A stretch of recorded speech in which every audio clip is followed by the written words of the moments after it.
सबसे बड़ी चोरी तब हुई जब देश के नौजवानों के भविष्य, उनके सपने चुराए गए। हमारे एजुकेशन में आरएसएस के प्रचारकों को भर भर कर उसे खोखला बना दिया है।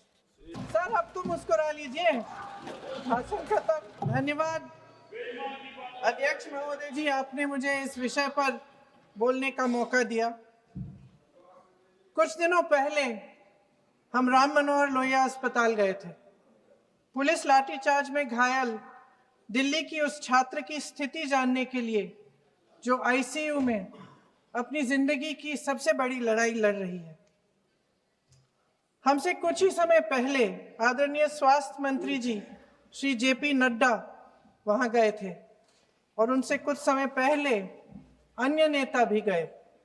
जब तक हम वहां पहुंचे, उस लड़की की मां नेताओं के आने जाने से गुस्से में थी। सुन लीजिए, सुनिए, किसी की पीड़ा का मजाक नहीं उड़ाते। किसी कोई भी हो, किसी की पीड़ा का मजाक नहीं उड़ाते। आप संसद में बैठे हैं, निशिकांत जी आप बना रहे हो। जब तक हम वहां पहुंचे, उस लड़की की मां नेताओं के आने जाने से गुस्से में थी। किस लिए आए हो? उसने आईसीयू के दरवाजे के बाहर खड़े होकर हमें पूछा। हमारे सामने कांपते हुए हाथ जोड़े कहने लगी कि धन्यवाद आप आए हैं, ठीक है, मगर मुझे किसी से नहीं मिलना, मुझे किसी से बात नहीं करनी।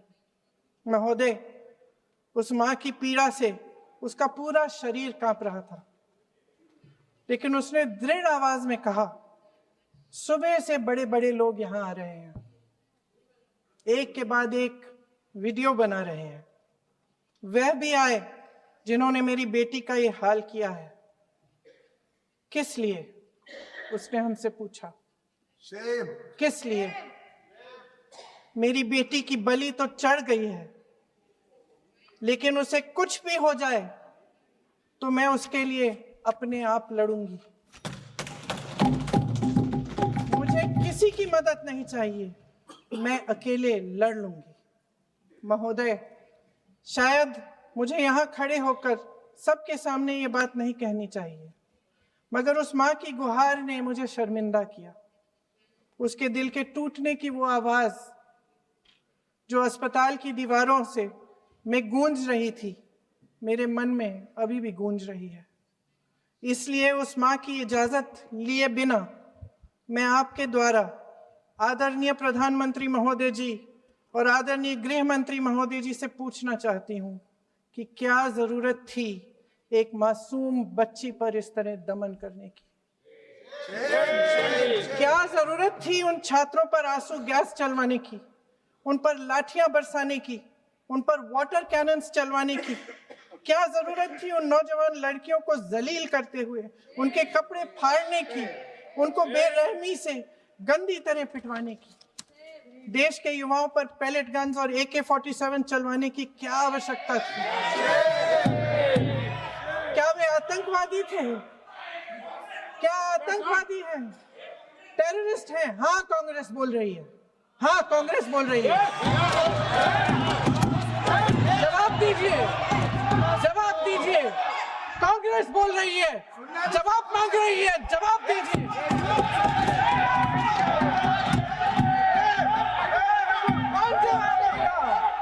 कौन जवाब देगा? गृह मंत्री जी जवाब देंगे। किसने ऑर्डर दिया? किसने ऑर्डर दिया पैलेट गन्स चलाने के लिए?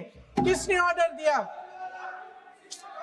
आपके माध्यम से मैं पूछती हूं अध्यक्ष महोदय, किसने ऑर्डर दिया? प्रधानमंत्री जी ने दिया? गृह मंत्री जी ने दिया? जवाब देंगे? पूरा देश पूछ रहा है, सिर्फ कांग्रेस पार्टी नहीं पूछ रही है, पूरा देश पूछ रहा है। अध्यक्ष महोदय, देश के माता पिता पूछ रहे हैं, छात्र पूछ रहे हैं, अध्यापक पूछ रहे हैं, पूरा देश आज ये पूछ रहा है। और आपकी जिम्मेदारी बनती है कि आप इस सवाल का जवाब दें। क्यों डरते हैं आप इस देश के नौजवानों से? क्यों डरते हैं आप इस देश की बुलंद आवाज से? और उस आवाज को दबाने का हक आपको किसने दिया है? महोदय, ये सदन यहाँ बैठे हुए सांसदों की जागीर नहीं है, ये इस देश की अमानत है। यहाँ बैठे हम सब इस देश की जनता, इस देश के युवाओं, बुजुर्गों, गरीबों, अमीरों और सब धर्मों, सब वर्गों के देशवासियों के सेवक हैं। हम उनके प्रतिनिधि हैं और ये सत्ता हमें उन्होंने ही दी है। इस देश का संविधान हमारी सर आंखों पे, इस देश का लोकतंत्र सर्वोपरि है। इसे ध्वस्त करना पाप है। यह करोड़ों जनता हमसे सिर्फ एक चीज मांगती है, जवाबदेही। इंग्लिश में इसे अकाउंटेबिलिटी कहते हैं। हमें सत्ता देकर, हमें यहां तक लाकर सिर्फ उसकी ये गुहार है कि जो हम करें उसकी भलाई के लिए करें, और अगर उनके साथ अन्याय हो तो हम उनके प्रति जवाबदेह बने और उन्हें न्याय दिलवाएं। पिछले दिनों हजारों बच्चे सड़क पर उतरे, उन्होंने अपनी पीड़ा व्यक्त की। गांधी जी के दिखाए हुए रास्ते पर अहिंसा और सत्य को अपने दिलों में रखते हुए, गाते, मुस्कुराते हुए शांतिपूर्वक प्रदर्शन किया। लोकतंत्र के सबसे पवित्र सिद्धांत के तहत उन्होंने अपनी आवाज उठाने का अधिकार कायम किया। ये उस भारत के बच्चे हैं जो गांव में रहते हैं, जो महानगरों में रहते हैं, जो छोटे कस्बों में, छोटे शहरों में रहते हैं, जहां माँ अपने गहने बेच देती है, पिता अपनी जमीन गिरवी रख देता है, एक परिवार अपनी पूरी जिंदगी की कमाई बच्चे के सपने पर खर्च देता है। और अब उन्हीं बच्चों को लगने लगा है कि आज इस देश में मेहनत से ज्यादा बेईमानी मायने रखती है, मेरिट से ज्यादा पैसा मायने रखता है। तब सिर्फ एक छात्र नहीं हारता, उम्मीद हारती है। इन परेशान बच्चों ने अपनी उम्मीदें आपसे साझा की। उनकी मांगे क्या थी?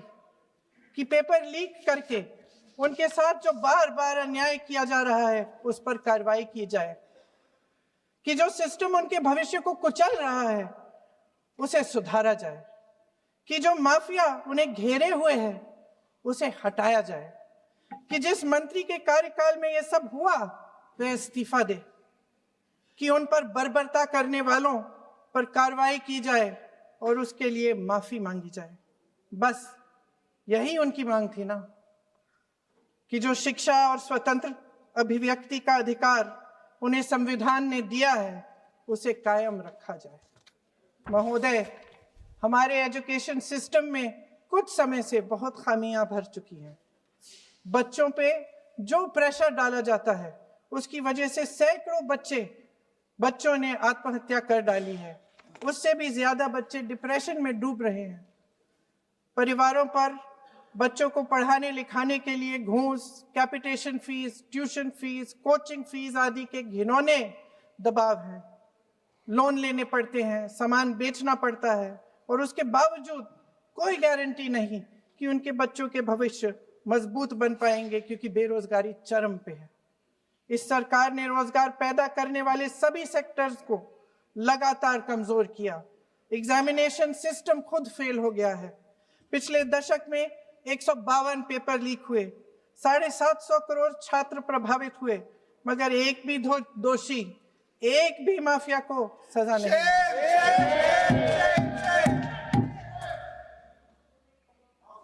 हमारे एजुकेशन में आरएसएस के प्रचारकों को भर भर कर उसे खोखला बना दिया है। जबरदस्ती एनटीए बनवाकर सिस्टम का केंद्रीकरण करके उसे और भी उलझा दिया। देश के कुल बजट में, हाँ जी जबरदस्ती, आपने अभी अभी सुना तमिलनाडु के हमारे साथी क्या कह रहे थे। देश के कुल बजट में एजुकेशन बजट की हिस्सेदारी हर साल बढ़ाने की बजाय घटती जा रही है।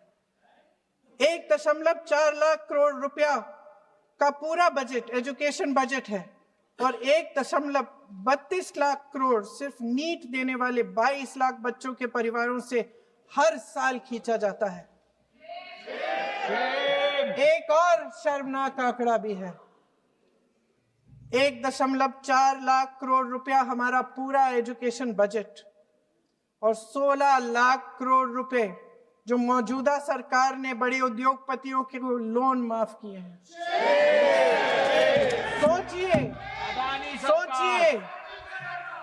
कि इस सरकार की प्राथमिकताएं क्या है। सच ये है अध्यक्ष महोदय कि जिस तरह अस्पताल में उस छात्रा की मां का विश्वास पूरे सिस्टम से हट गया है, उसी तरह देश के युवाओं का भरोसा इस पूरे सिस्टम से टूट चुका है। और जब इस तरह देश के भविष्य हमारे युवा निराश होकर सरकार और सिस्टम से अपना भरोसा हटा देते हैं, तो उस भरोसे को फिर से बनाने के लिए सिस्टम के अंदर से जवाब नहीं ढूंढा जा सकता, उसके दायरे से बाहर निकलना पड़ता है, नए सिरे से ठोस प्रयास करने पड़ते हैं। अफसोस की बात यह है अध्यक्ष महोदय कि इतना हो जाने के बाद भी आदरणीय प्रधानमंत्री महोदय जी और उनके साथी इस सच्चाई को समझ नहीं पा रहे हैं। वे अभी भी ये सोच रहे हैं कि पीआर, नैरेटिव चेंज और पालतू मीडिया के सहारे एक बार फिर उनकी नैया पार हो जाएगी। परसों शिक्षा मंत्री जी ने शर्मनाक परिस्थितियों में अपना इस्तीफा दिया और कल यहीं मकर द्वार पर मेरे सत्ता पक्ष के सांसदों ने जिंदाबाद के नारे चिल्लाते हुए उनका संसद में ऐसे स्वागत किया जैसे मानो कोई सुपरस्टार पहुंच गए हैं। विडंबना देखिए महोदय, जब भूतपूर्व शिक्षा मंत्री को मुकुट पहनाया जा रहा था, स्वागत हो रहा था उनका, तब महाराष्ट्र में एक परिवार पेपर लीक पीड़ित अपनी बेटी की आत्महत्या का शोक मना रहा था। आपकी सरकार ने देश के करोड़ों छात्रों को क्या संदेश दिया? आपको किस बात का गौरव है, किस बात का अभिमान है? ये कौन सा अहंकार है? जहां आंखों में शर्म होनी चाहिए, वहां बेशर्मी और स्वागत के नगाड़े बजाए रह रहे हैं। एक तरफ मातम है, दुख है, यहां फूल माला डाल रहे हैं। कोई आप पर कैसे यकीन करे? प्रधानमंत्री महोदय जी ने नया शिक्षा मंत्री चुना, एक ऐसे व्यक्ति को इस पद पर आसीन किया जिसने एक गर्भवती महिला के बलात्कारियों की रिहाई पर अपनी सहमति व्यक्त की, खुशी जताई। देश की करोड़ों लड़कियों को प्रधानमंत्री जी ने इससे क्या संदेश दिया? सर, अखबारों में है। अखबार में नहीं, मेरा कुछ भी बोल के चले जाते हैं क्या? अरे ये तो कैसा क्या है इनके पास? ऐसा ही कोई आरोप लगा दीजिएगा, कोई नियम कानून नहीं है।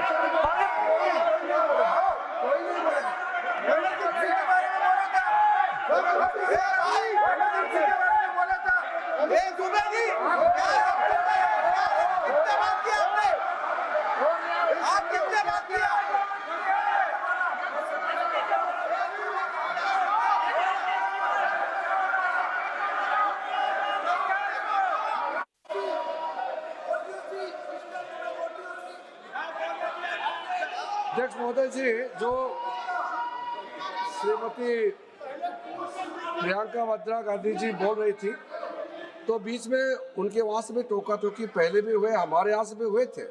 अभी हम लोग तो शांति से सुन रहे हैं, लेकिन जो अभी अभी हमारे वर्तमान नए शिक्षा मंत्री को जो उन्होंने टिप्पणी की, कैरेक्टर असैसिनेशन है एक तरीके से संसद में, और इस तरीके के भाषा हम उम्मीद नहीं करते हैं।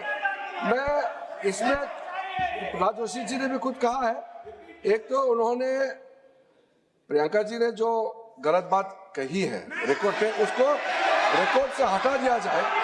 दूसरा इस तरह का भाषा का इस्तेमाल ना करें। आपने डिबेट से पहले आपने अपील किया कि संसद में डिबेट का स्तर को नहीं गिराने चाहिए। उनके पार्टी के वो सीनियर लीडर है, वो पहली बार चुन के आए हैं, मगर उनके पार्टी में सीनियर है, जिम्मेदारी के साथ बोलना चाहिए। अगर पूरा ऑथेंटिकेट नहीं कर सकते हैं तो मैं ये मानता हूं कि उनको क्षमा मांगना चाहिए सदन से।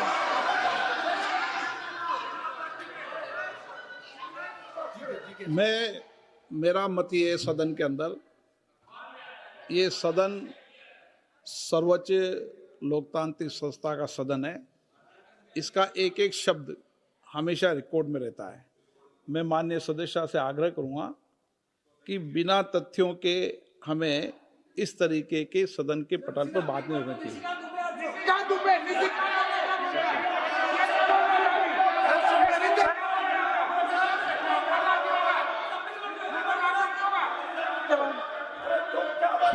ये तो डिलीट कर दिया, लेकिन आगे भी वो भी डिलीट करा सर। ये तो किसी का बोलता वो भी ये सीधे का बोल रहा था, डाटा का कर रहा था। सर जो प्रहलाद जोशी जी ने बिल्किस बानो के बलात्कारियों की रिहाई पर जो बयान दिए, उसका प्रमाण मैं आपको दे दूंगी, मैं भेज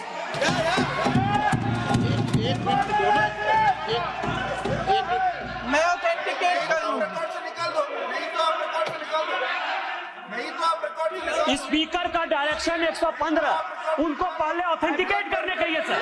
ऑथेंटिकेट करेंगे उसके बाद वो आगे बढ़ेंगे, ऐसे नहीं होगा। पहले ऑथेंटिकेट करने दो सर। उनको ऑथेंटिकेट करने के लिए कहिए, ऑथेंटिकेट करने कहिए उनको। एक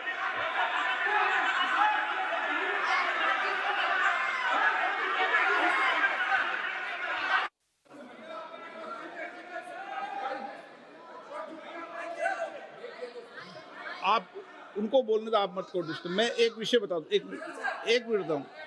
नियम 353 के अंदर फिर मैं एक बार स्पष्ट कर दूं, किसी भी सदस्य द्वारा किसी भी व्यक्ति के विरुद्ध मानहानि या अभियोगात्मक प्रकृति का कोई आरोप नहीं लगाया जाएगा जब तक कि सदस्य ने अध्यक्ष और संबंधित मंत्री को पर्याप्त अग्रिम सूचना नहीं दे दी हो।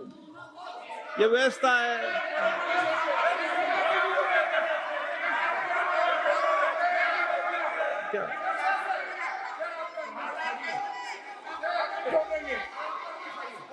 House, ma'am.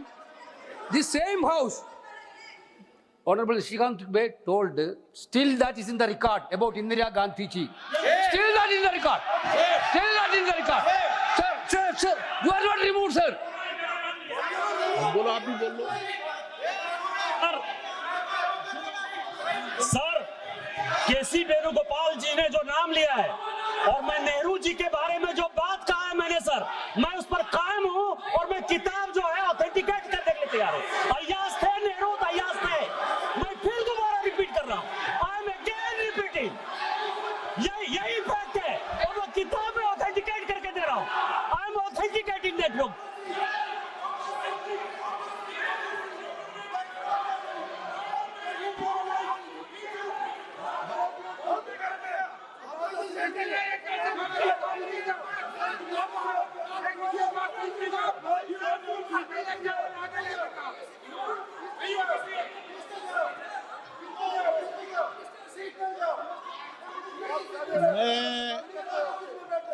मैं जब आसन पर होता हूं, जो मैं व्यवस्था देता हूं, चाहे सत्ता पक्ष हो या प्रतिपक्ष हो, मैं समान व्यवस्था देता हूं। मैं जब आसन पर होता हूं,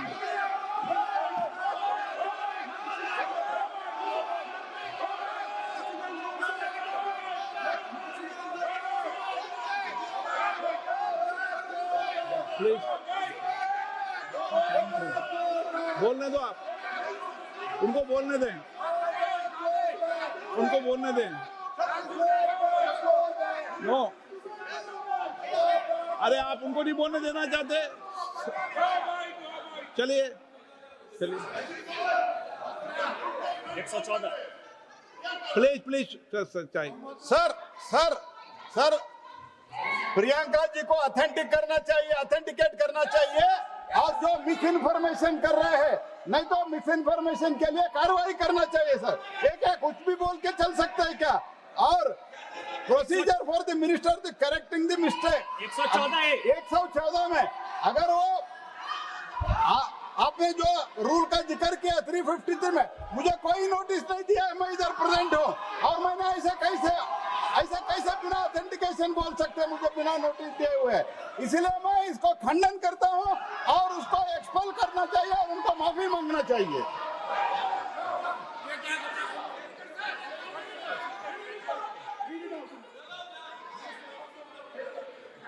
चाहिए, चर्चा आगे नहीं बढ़ेगा sir. Bill pay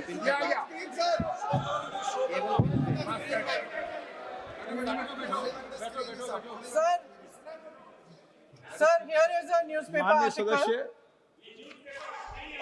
sir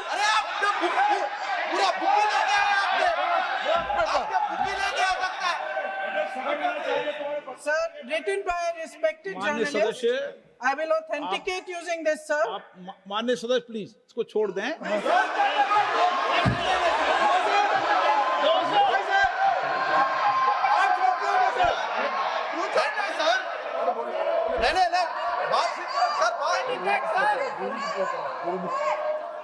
sir, अगर जोशी जी अपने बयान का इस खंडन कर विधेयक रहे पर ही हैं क्या? चर्चा होगी।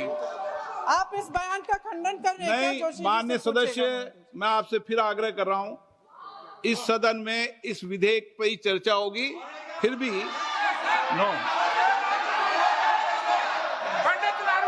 ये विधेयक का विषय नहीं है।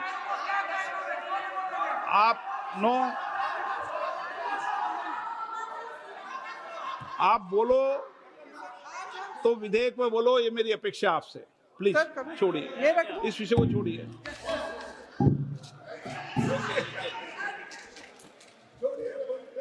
आज हम सदन पटल पर एक ऐसे विधेयक में संशोधन पर डिबेट कर रहे हैं जो 2024 में पारित हो चुका था, और इसमें मुख्य संशोधन यही है कि पेपर लीक के अन्य अपराधों के लिए सजा बढ़ाई जाएगी।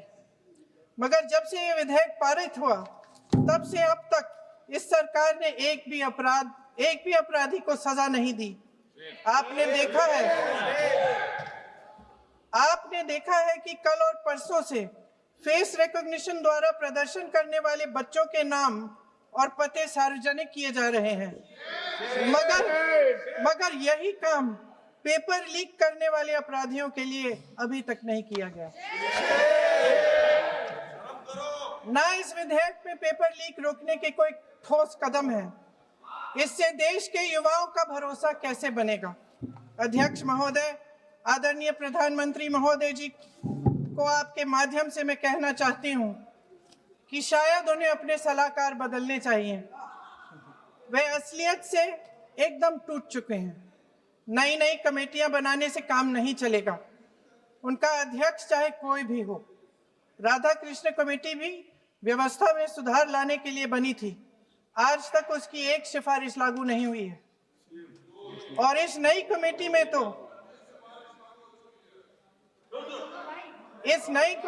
तो एक एक्स आईबी चीफ, फिर चिल्लाएंगे, एक एक्स आईबी चीफ, एक आईटी कंपनी के मालिक और एक गौमूत्र के विशेषज्ञ भी हैं।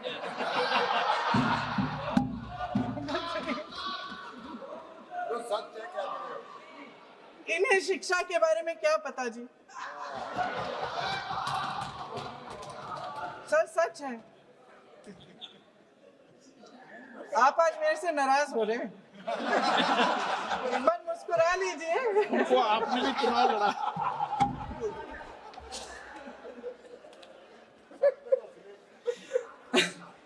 सर, फास्ट ट्रैक कोर्ट्स का रिकॉर्ड पहले से ही बहुत खराब है।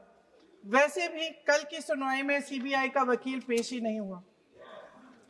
संसद में विपक्ष को दोषी ठहराने से, खोखले राजनीतिक खेल खेलने से काम नहीं चलेगा।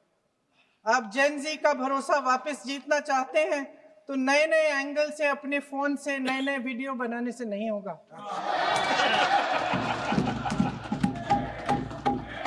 प्रधानमंत्री जी को कैमरे का एंगल नहीं, दिल का एंगल बदलना पड़ेगा। ये जेनरेशन जागरूक है, समझता है, झूठ पहचानने की उसकी अपार क्षमता है। इनका दिल और दिमाग जीतने के लिए आपको सच्चाई पर उतरना पड़ेगा। आपके शासन के चलते इस नौजवान पीढ़ी के साथ घोर अन्याय हुआ है, बर्बरता हुई है। इस सच्चाई को स्वीकार करिए। अपनी जिम्मेदारी से पीछे हटने से काम नहीं चलेगा। आदरणीय प्रधानमंत्री महोदय जी, आपको जिम्मेदारी लेनी पड़ेगी, ठोस कदम उठाने पड़ेंगे। शिक्षा विशेषज्ञों को इकट्ठा कीजिए, छात्रों, अध्यापकों, सभी स्टेक होल्डर्स को साथ लेकर अन्य विचारधाराओं के थॉट लीडर्स के साथ गहरी चर्चाएं करवाकर एक नई शिक्षा प्रणाली तैयार कीजिए। मौजूदा नेशनल एजुकेशन पॉलिसी में 8 महीने तो एग्जाम चलते हैं, अध्यापकों को पढ़ाने का समय नहीं मिलता।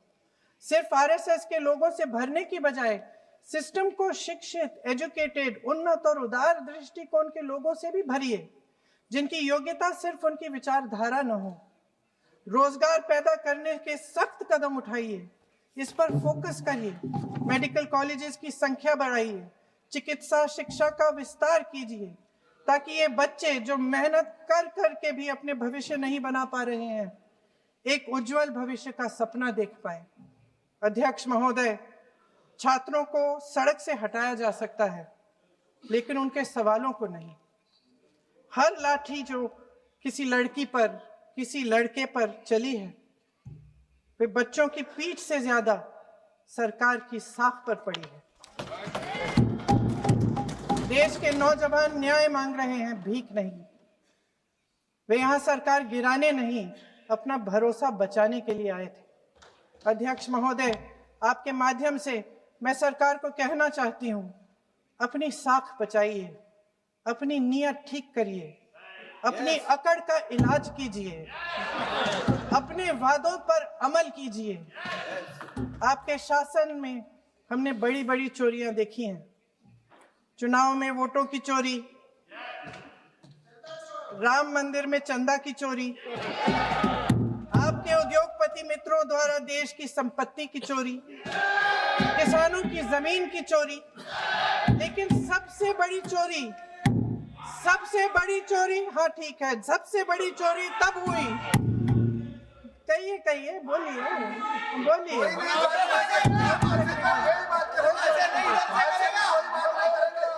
सुन लीजिए, शांति से सुन लीजिए, शांति से सुन लीजिए। आपको मौका मिलेगा, आप जितनी भी चोरियों की बात करना चाहते हैं आप कर लीजिए, अभी मेरा समय है।